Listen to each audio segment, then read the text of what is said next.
Saudara, mari kita lanjutkan lagi pembahasan kita tentang melestarikan ilmu pengetahuan itu dan peranan guru gitu ya. Jadi dua sisi mata uang, ilmu dan the song dan the singer gitu ya, dan guru yang mengajarnya itu ya. Nah, karena begitu sulitnya mencari murid yang memuaskan, oh ini pasti akan meneruskan, bisa melanjutkan ilmu kita kan.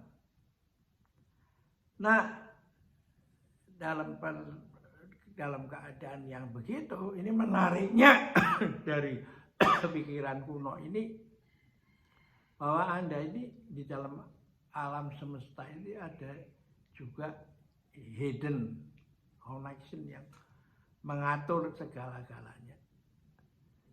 Seperti kapan bunga mekar, kapan kumbang datang tanpa diundang dan pamit, dan pergi tanpa pamit. Dan seolah-olah dia hanya menjalankan misi untuk dirinya sendiri, menghisap madu, gitu. Lalu dia pergi itu.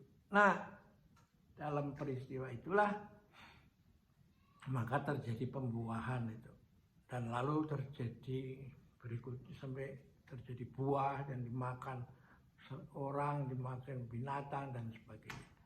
Jadi di alam semesta ini ada jodoh itu, dan jodoh itu berjalan menurut rutenya sendiri di luar nalar kita itu, ya toh? Seperti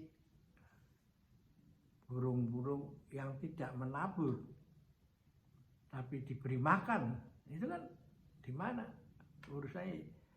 Ya enggak nabur ya jangan makan, jangan ngarepin bisa makan.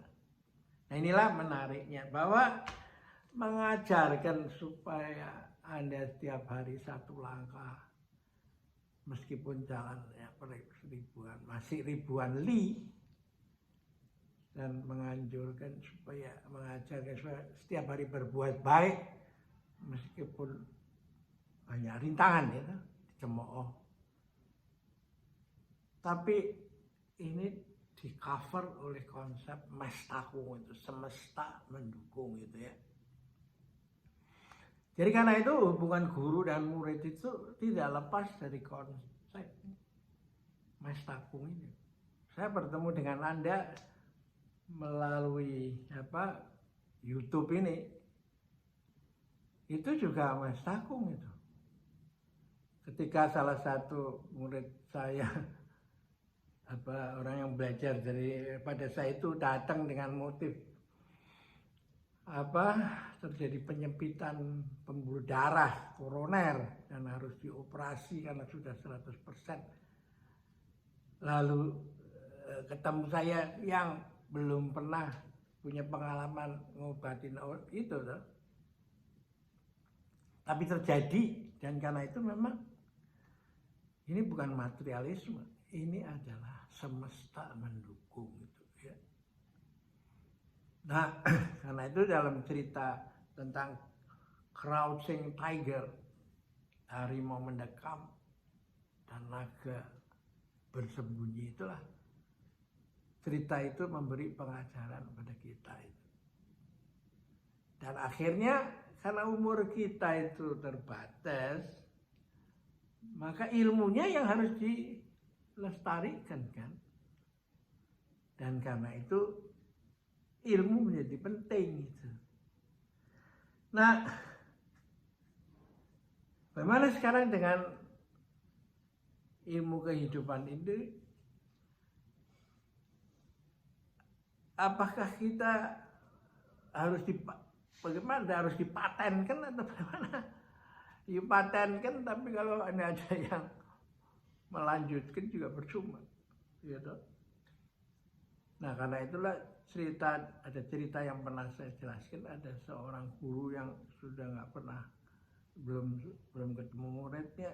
Satu hari dia ketemu murid yang belum ketemu guru yang memuaskan juga pada dia itu. Tiba-tiba ketemu. Nah, itulah Mas Takung. Lalu setelah itu pertemuan, ya tugas guru ya mengajar. Tugas murid adalah belajar itu. Nah, kalau sudah pelajaran itu menjadi dirasa muridnya sudah cukup, maka apa yang terjadi ya seperti di dalam kelahiran itu, tali pusarnya diputus itu. Nah, caranya bagaimana? Si murid itu disuruh ke pasar membeli kue atau apa, dan gurunya yang tinggal di gubuk yang didirikan hanya untuk mengajar saja. Setelah bertemu dengan muridnya itu, jadi bukan rumah permanen, lalu dibakar itu. Ketika muridnya datang, kok nggak ada, rumahnya sudah kebakar, mana gurunya, ya dia nggak ada, dia teriak-teriak ya. Itu memang, setelah itulah maka muridnya itu berteriak, saya ngerti itu, karena itu diceritakan oleh sang guru pada saat dia mengajar. Itu diturunkan melalui dongeng begitu. Dan akhirnya itulah ilmu berkesinambungan itu. Sehingga ilmu-ilmu yang bisa dilestarikan selalu ada pewarisnya, dalam tai chi, dalam kungfu, apa segala macam ya, dalam pengobatan juga ya. Jadi ilmu lalu menjadi akumulatif terus ya. Oke, kita akhiri di sini dulu, sampai jumpa lagi.